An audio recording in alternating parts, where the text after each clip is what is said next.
नेमकं कळत नव्हतं इतकी वर्ष मी पुण्याहून परत का आलो ते. शहरात जगताना काहीतरी कमी वाटायचं, पण का आहे ती कळायचं नाही.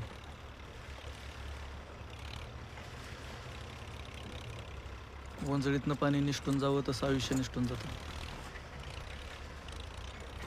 मग आपल्या माणसाबरोबर जगायचंच राहून जातं.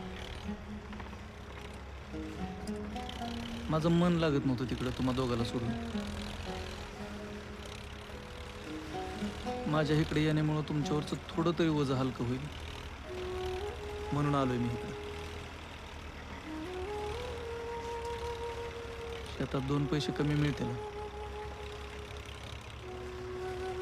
पण तुमच्याबरोबर जगायला मिळतंय याचं लय मोठं समाधान आहे.